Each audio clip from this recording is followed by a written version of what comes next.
Right. Hi everyone, my name is Urgen Sherpa and this is the presentation for our group project of Unit Technical Inquiry Project at Swinburne University. So we have four members on our group including me. The other team members name are Jadekaan Kotchamon, Bhavik, Himmatbhai, Magtapara and Ajay Antony. So let me start with the introduction of our project. Our project name is Child Arithmetic Learning System. It is a web-based interactive learning game platform which is targeted to primary school children to learn the mathematical equation and operation effectively and efficiently. So in our project there are three user type. One is student which has the access to play the games and view the results. Another is teacher which has the access to view the results of student and provide feedback to them. And another is admin which has the access to manage user. Basically admin can activate, deactivate and delete the users. And this is the architecture of our application. So on the front end side, we have used HTML, CSS, and JavaScript. And on the back end side, we have used Python as a main programming language. And for the database, we have used MySQL. And the integration of front end and back end is done through Jinja. So Jinja is a template engine through which we can pass back in data to be used on the front end side.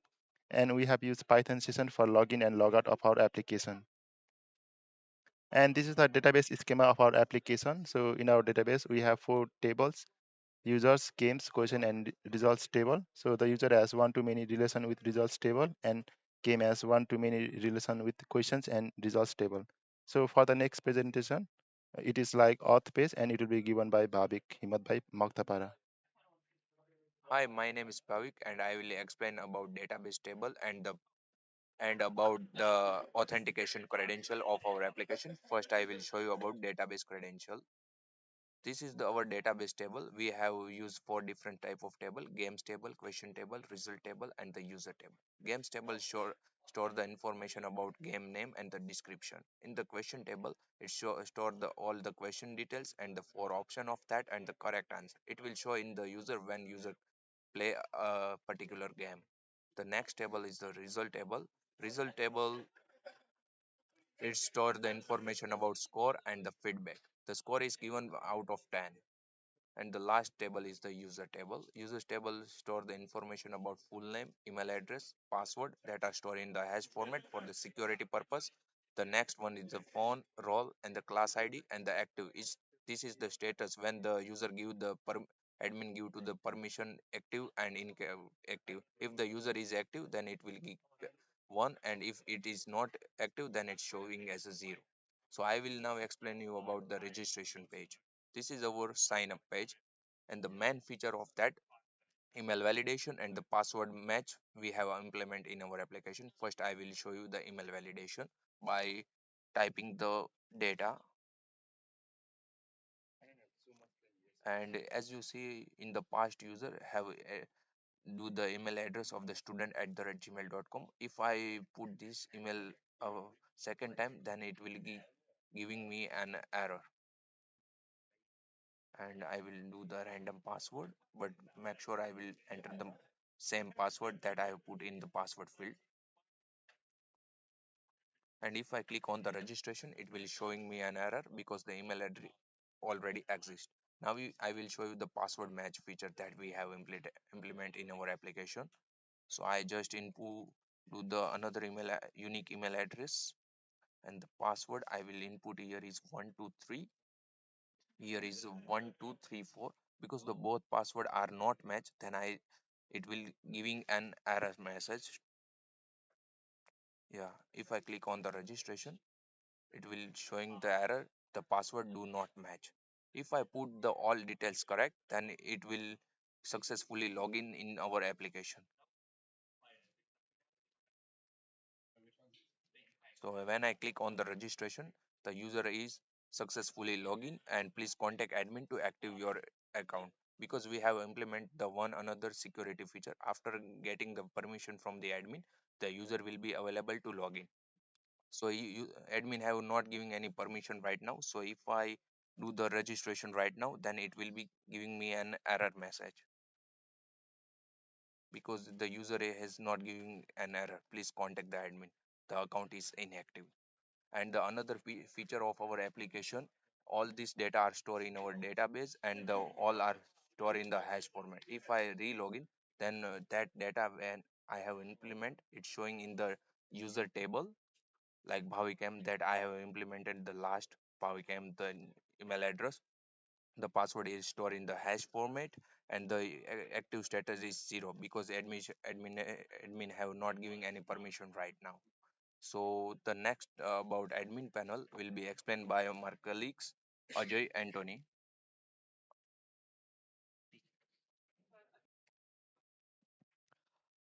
Hi, I'm Ajay Antony, and I'll be explaining the admin page and profile page. The admin page allow administrator to manage users in the system.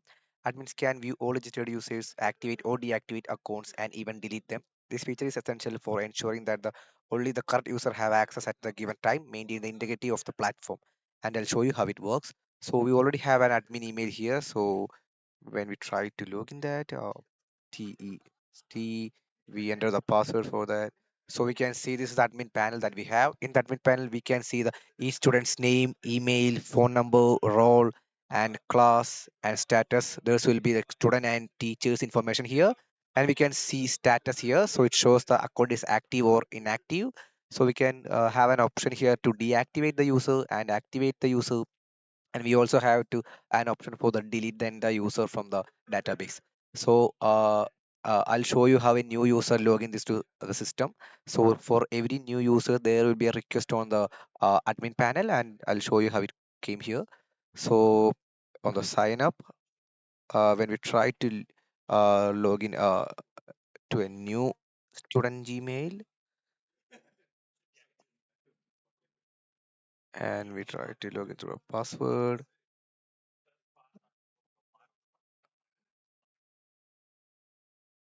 Okay. So when we try to log in, it shows that registration successful, and it shows that please contact admin to activate your account. So in the database, we can see that when we try to refresh the database, we can see that there's a new user came here, but it shows the active is 0. The 0 means it's not active. If it's 1, it's mean it's active. So we need to give the access from the admin panel, and we need to try to log into the uh, admin panel.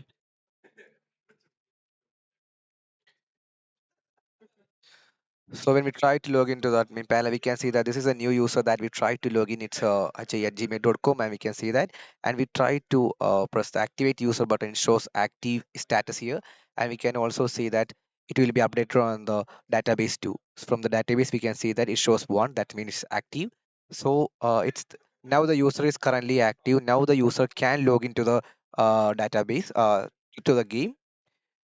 So now when we try to log in the new user, now you can see that the user have access to our game, and we can see the results, and we can play the games, and this is the profile.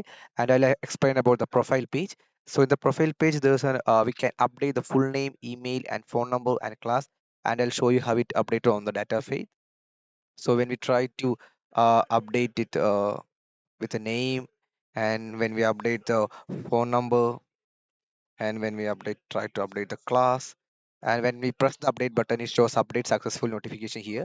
And we can see this on the database. In the database, we can see that the full name, email, and the new updated phone number, class will be updated here, and this information will be updated on the admin panel too. And the other game selection slide will be explained by uh, Mike. Hello everyone, my name is Kotchamon Jadekaan. Today gonna present about the game selection page. After the student already log in successfully, it will be direct to the game selection page. As you can see, we have 4 different type of game. First one we have addition. Second we have subtraction, division, and multiplication. So I will play the game a bit for you. So if I click addition, it will be direct to the game page. The game page contain with 10 question and 4 different type of the option for the student. And secondly, I will talk about with the database for the game selection page. I will go to PHP my admin and go to the game table. And as you can see, ID number 1 is represent for the game addition. ID number 2 represent from the substitution game, and ID number 3 represent division, ID number 4 represent multiplication, and also I will talk about with table question. The table question is created for for the games selection, and you can see the ID number. 4 is mean multiplication, and also conclude with another option and question. Thank you.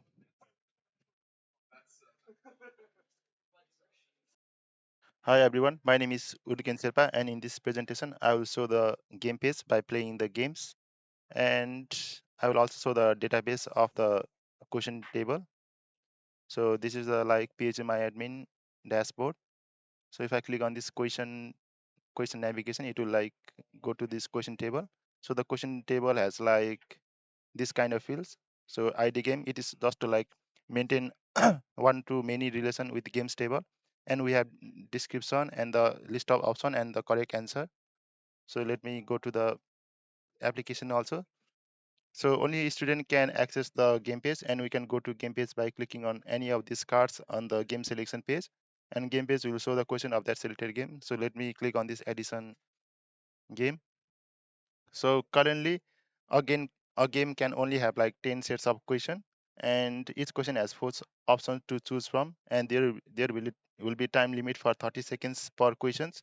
If the student does not select any option within 30 seconds, then the question will be skipped and automatically move to another question. So let me show you that. So we only have like 7 seconds remaining. So se- if there is like 30 seconds is gone, then the question will be skipped. So as you can see, the question is automatically skipped. If the student selects one option, then he can click submit button. So let me select this option 14, and I can click the submit button. And if submit button is clicked, then the answer will be submitted, and the score point will be incremented on the on the background, and user will be redirected to next question. So let me click the submit button. Yeah, and I'm currently on question 3 page. So similarly, I can perform this type of operation by choosing one option and clicking on the submit button. And let me complete the 10 question first. So after like 10 question, so there will be like result shown out of this question. So let me go to the database also, and on the result table, the current question at game atom is recorded here. So let me sort this created at. So currently the score is 2, and currently the user ID of the student is 22, and the ID game is 1. It is addition, and the score is 2, and the created at date is also updated here, and it's like 2:48 p.m. Thank you. So for the next presentation of result, Mike will do that. Hello everyone, my name is Kotchamon Jadekaan. Today I'm gonna present about the resolve function, which it have two type of the function. One is for the student, another one is for the teacher. As you can see, I will start with a student first. After the student finish the game, it will be direct to the page. Result page is will be pop up the score that student already got it, and if the student select the view results, it will be direct to the student dashboard, which is contained with the game name, score, and date, and feedback. For now, the feedback haven't got yet because we have to wait for the teacher provide the feedback, and then the student can see the feedback. And I will show you the teacher dashboard. This is the teacher dashboard, which is contain student name, email, and class. And I will show you how to give the student feedback. If I choose student 11 and I click view the results, and then I click add the feedback, let's say keep going, and then click submit the feedback will be sent it back to the student already. And I will show you if I go to the student dashboard, click the result dashboard. As you can see, the feedback already show on the student dashboard. Secondly, I will talk about with the database for the results. The result table, ID user represent the username, and ID game represent the game, and also we have everything for the result here. Thank you so much. I will conclude this video. Thank you.